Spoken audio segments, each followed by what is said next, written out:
Assalamualaikum warahmatullahi wabarakatuh. Berjumpa lagi dengan saya di channel YouTube saya Ensiklopedia Ahmad Fauzi. Channel yang menjelaskan berbagai hal yang berkaitan dengan analisis data, penelitian, publikasi, dan berbagai pengetahuan lain yang mungkin dapat meningkatkan pengetahuan ataupun keterampilan kalian. Di video sebelumnya, kita telah mempelajari bagaimana caranya melakukan hitungan manual analisis uji beda nyata terkecil, atau kita singkat sebagai BNT, yang bahasa Inggrisnya adalah LSD, Least Significant Difference. Di video kali ini, mari kita membahas bagaimana caranya menghitung secara manual uji Dunnett. Uji BNT dengan uji Dunnett sama-sama merupakan uji lanjut. Dan uji lanjut kita lakukan setelah kita melakukan analisis ANOVA. Dan ketika hasil ANOVA menyatakan H0 ditolak, alias ada perbedaan signifikan. Oke, mari kita langsung membahas bagaimana caranya melakukan hitungan manual uji lanjut Dunnett. Kita tetap menggunakan data ini. Data ini sudah kita gunakan di video yang membahas bagaimana caranya melakukan analisis manual menggunakan ANOVA. Yaitu data yang membandingkan 5 kelompok. Yaitu kelompok 0%, 5%, 10%, 15%, dan 20%. Misalkan kita memberikan micin pada kelompok-kelompok tanaman. Kelompok pertama diberi micin 0% alias tidak diberi sama sekali alias menjadi kelompok kontrol. Kemudian di kelompok kedua diberi micin 5%. Di kelompok tanaman ketiga diberi micin 10%. Di kelompok keempat 15% dan di kelompok kelima 20%. Dan setiap kelompok terdiri atas 4 ulangan. Sehingga setiap kelompok terdiri atas 4 tanaman. Kemudian tinggi badannya diukur setelah pemberian micin dengan berbagai konsentrasi tersebut. Dan di video yang membahas ANOVA kita telah mendapatkan tabel rangkuman hasil ANOVA seperti ini. Dan hasilnya menyimpulkan ada perbedaan signifikan di antara kelima kelompok yang dibandingkan. Karena F hitungnya jauh lebih besar dari F tabel. Karena hasil F hitung menyatakan H0 ditolak atau F hitungnya lebih besar dari F tabel alias ada perbedaan signifikan dari kelompok-kelompok yang dibandingkan, maka kita perlu melakukan uji lanjut. Kenapa? Karena kalau hanya dengan ANOVA kita hanya mengetahui bahwa kelima kelompok yang kita bandingkan ada perbedaan signifikan. Namun kita tidak tahu kelompok-kelompok mana yang saling berbeda signifikan dan kelompok-kelompok mana yang tidak berbeda signifikan. Di video sebelumnya kita telah belajar caranya mencari tahu informasi tersebut menggunakan BNT. Dan di video kali ini kita gunakan Dunnett. Dan sebagai informasi, ketika kita melakukan penelitian, kita cukup memilih salah satu saja. Boleh menggunakan BNT saja, boleh menggunakan Dunnett saja, atau menggunakan uji lanjut lain yang akan kita bahas di video lainnya.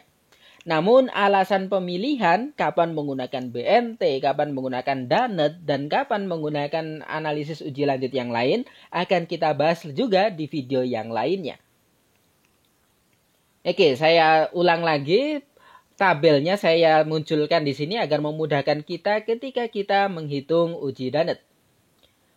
Formula uji Dunnett sendiri adalah seperti ini. Ini merupakan simbolnya D kecil ya, tidak kapital. Kemudian alfanya yaitu 0,05 sama dengan T alfa kemudian P dB galat dikali akar 2KT galat dibagi N.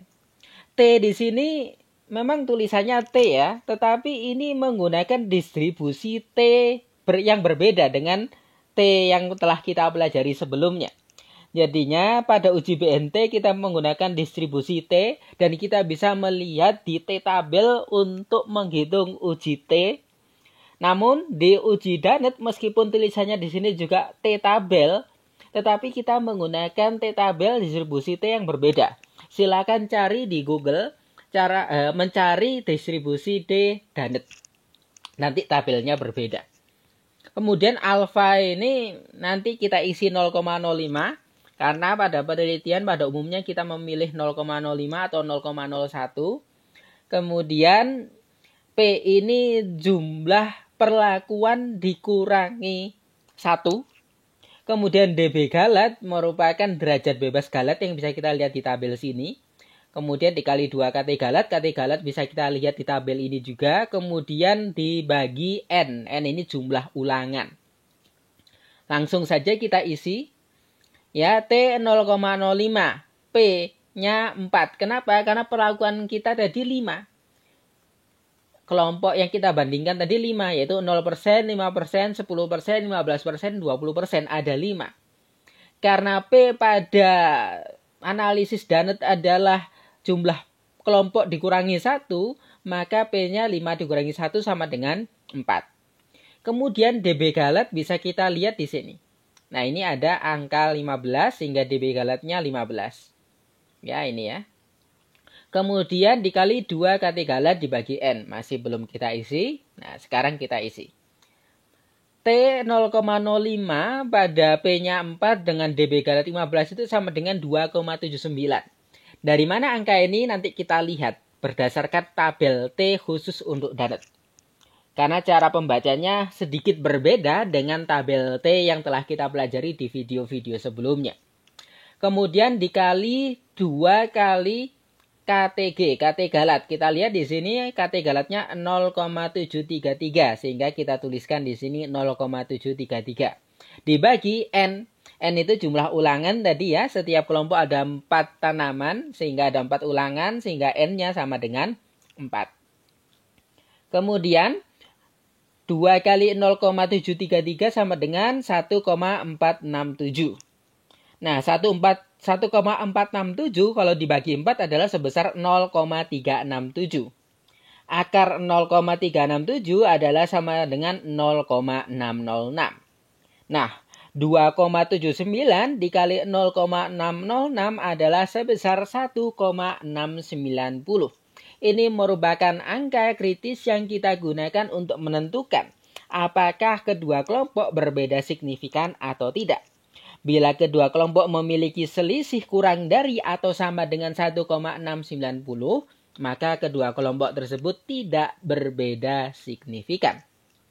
Namun, bila selisih rata di antara dua kelompok yang kita bandingkan lebih dari 1,690, maka dinyatakan ada perbedaan signifikan, sehingga notasi yang diberikan haruslah berbeda.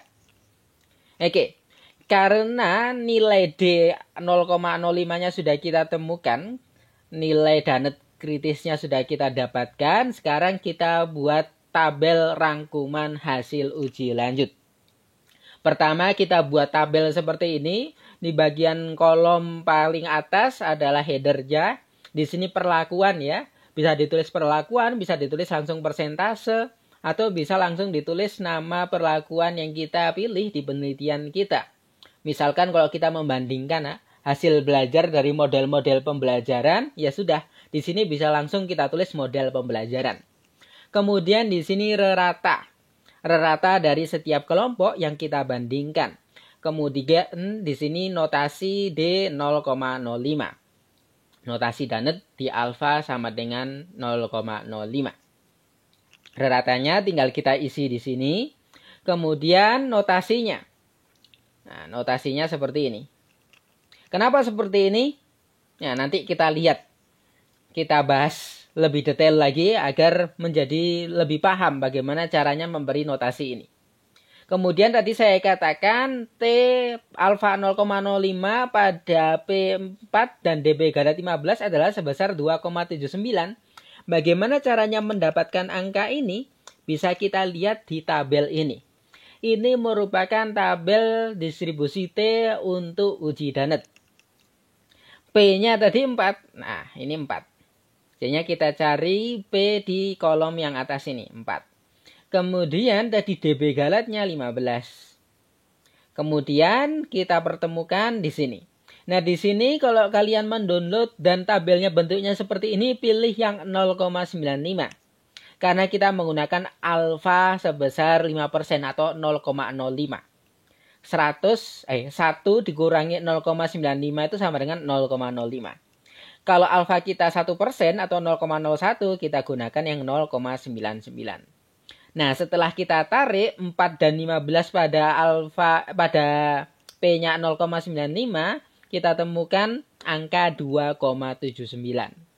Sehingga tadi kita tuliskan di dalam formula T-tabelnya adalah sebesar 2,79.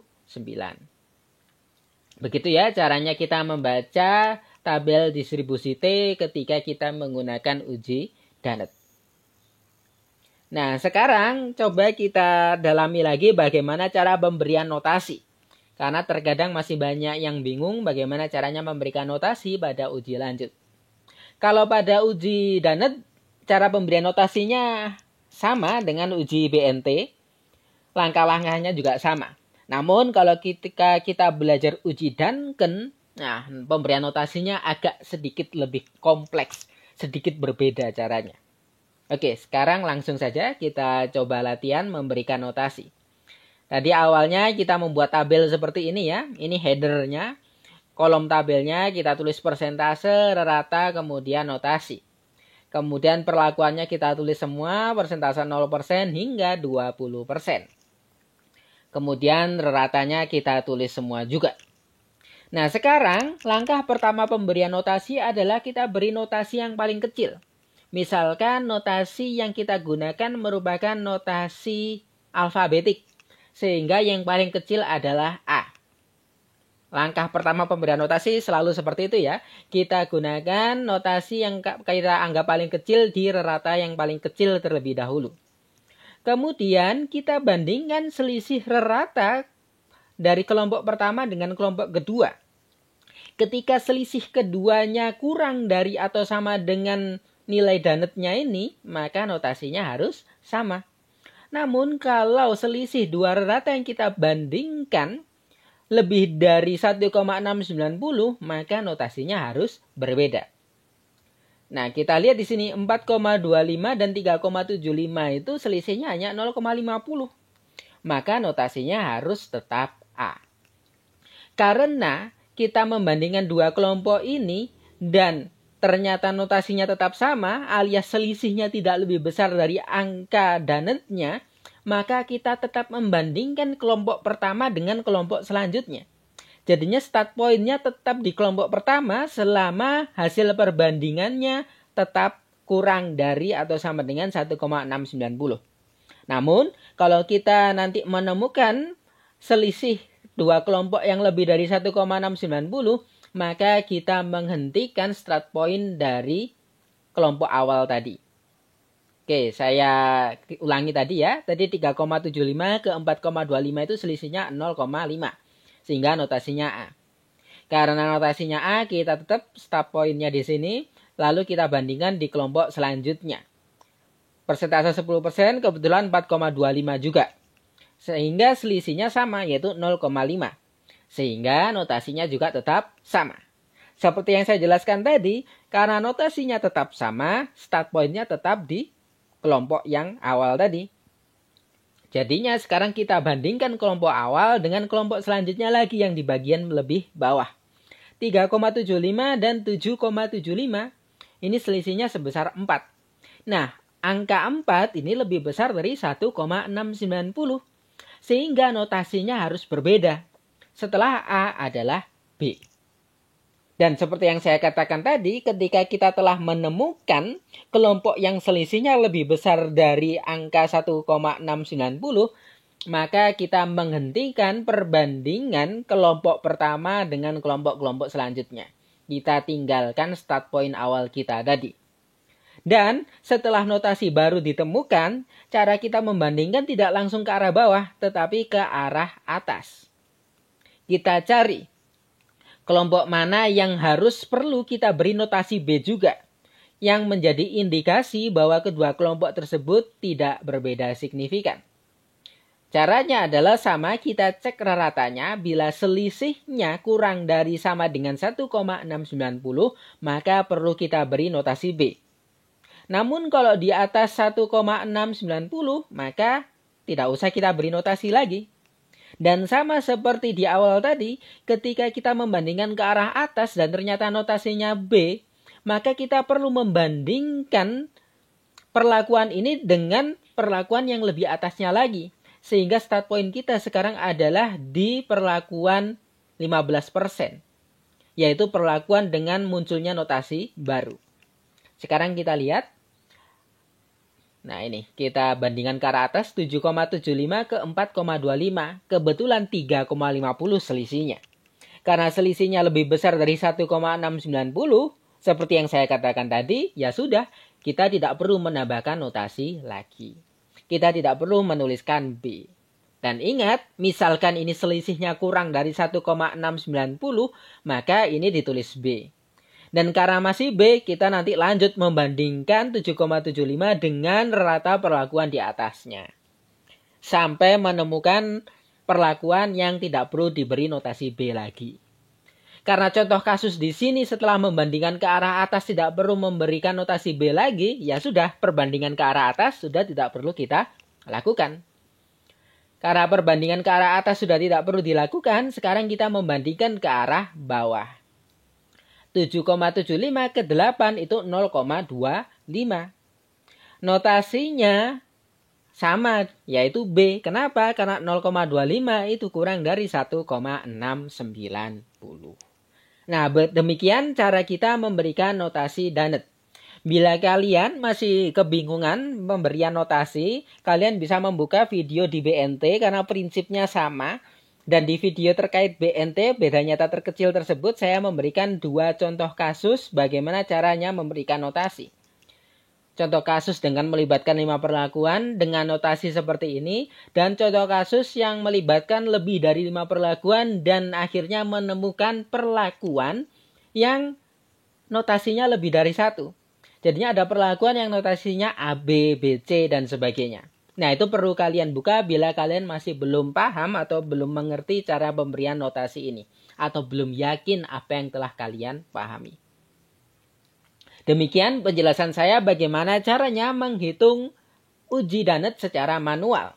Pada video selanjutnya, mari kita bahas uji lanjut yang lain. Karena pada uji lanjut tersebut ada perbedaan cara penghitungan. Dan bahkan ada uji lanjut lain yang ada perbedaan cara pemberian notasi. Terima kasih atas perhatiannya. Mohon maaf bila ada kesalahan. Assalamualaikum warahmatullahi wabarakatuh.